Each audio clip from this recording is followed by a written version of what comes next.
Can I let you in on a little classroom secret? I once banned a rule that made my students literally cheer. Like, no joke, a round of applause, high fives, the whole celebration. And for a brief, glorious moment, I felt like the cool teacher, the one who gets it. The room felt electric. It felt light and fun. And then, guess what? It totally unraveled.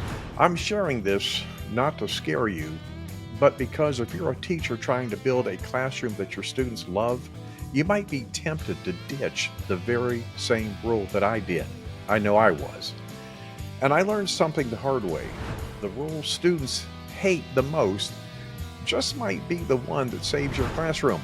Welcome to the Teacher RockStar podcast, the show that's dedicated to providing valuable insights, practical tips, and best practices to help you succeed in the classroom.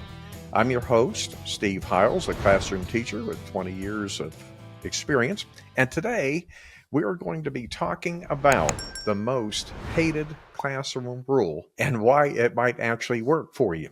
Okay, so I need you to stick around, okay, because I'm not only going to reveal the rule I ditched and how it blew up in my face, but I'm also going to give you a smart, student-friendly strategy for making even the most unpopular rule stick without you becoming the villain, I should say, in your own classroom story.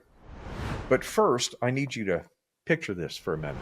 You're on, whiteboard marker squeaking, storytelling voice in full swing, and just as you're about to deliver that mic drop aha moment, guess what? Whispers. Someone's fumbling around with a pencil. Another student is asking someone else about what's for lunch today.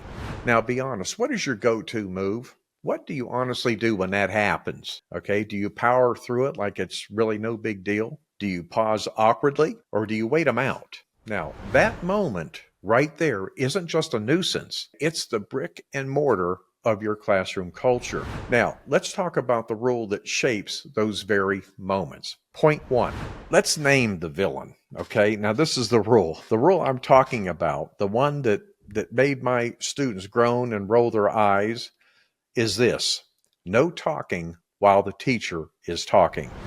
Okay? Yep, that one. Now, I know at first glance it seems pretty basic, right? It's almost old school.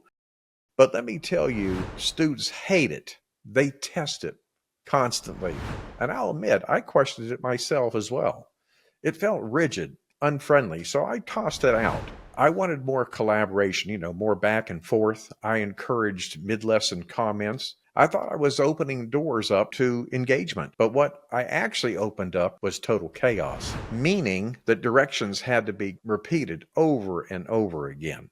Lessons became unraveled. Energy was high, but not in a productive way. And the research I'm going to share with you backs it up. According to classroom management strategies for difficult students, we lose 17% of instructional time to off-task chatter and interruptions. Think about that. That's nearly a full day of learning each week. We can't afford that, right? So it turns out the rule wasn't the problem. The lack of structure was. That was the problem. Are you a teacher who finds yourself drowning in the challenges of classroom management? Do student behaviors leave you feeling overwhelmed and drained at the end of each day? Picture this: a classroom where your students are not just present, but fully engaged, focused, and eager to learn. Say goodbye to classroom management stress and hello to success. The Teacher RockStar Academy course is meticulously designed to equip you with the tools and strategies needed to skyrocket your effectiveness as a teacher. Curious to know if the Teacher RockStar Academy course is the missing piece in your teaching journey? If you're ready to reclaim control of your classroom and witness the incredible impact on your students, then use the link in the podcast description to learn more about this program. Okay, now, here's what changed everything. I brought the rule back, but not like before. I reframed it a little differently. I told my students, this isn't about control, okay? It's about respect. And then I modeled it, what it looked like, okay? Hand raised, pause, wait, eyes on me. We practice it. And yeah, we messed it up a few times, but we reset together. Now, after just 1 week, the classroom shifted. Transitions became much more smoother. Students started listening more attentively without reminders. Okay, the vibe was calm but connected. It wasn't about a power trip. It was about clarity plus consistency. That was the key. That's the kind of leadership that earns student buy-in. Okay, now for point number 3, you might be wondering, well, how do I make this rule stick without becoming the classroom sheriff? Well, here's how. Start with your delivery.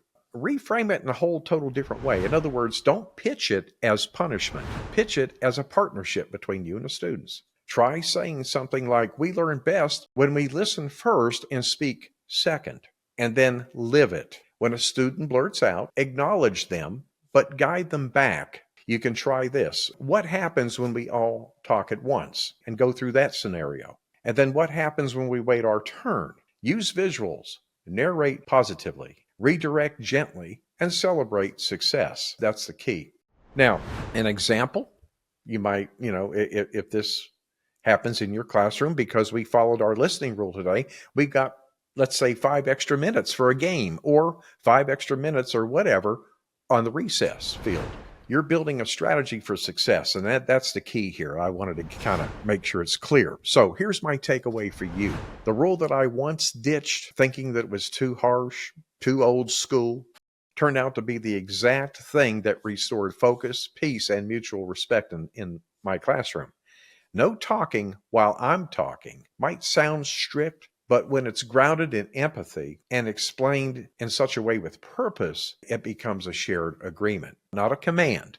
And adapt it to your style, whether it's a bell or you use a chime or a look or a hand signal. Own it, whatever it is. Just remember, rules only work when they're rooted in relationships. And that's the key. When students know you're doing it for them and not to them, they rise to meet the standard. Okay, and I hope this all makes sense to you here. If this episode resonated with you by giving you a new way to look at a classic rule or even made you nod and think, yep, been there, do me a favor if you would. Send it to a teacher friend. Text it, drop it in your group chat, share it with your team, okay? Because when we grow together, classrooms get stronger, okay? No question about it. And hey, don't go far, because in the next video up, we're going to be diving into how to build student buy-in without bribery, threats, or losing your cool. So you don't want to miss it. I promise you that. So that's it for today. We will see you same time, same place next week. And remember, my friend, you got this. You've been listening to the Teacher RockStar podcast with your host, Steve Hiles. We hope you've enjoyed this podcast as much as we have. Make sure to hit that subscribe button and join our ever-growing community of Teacher RockStars. Until then, thanks for listening.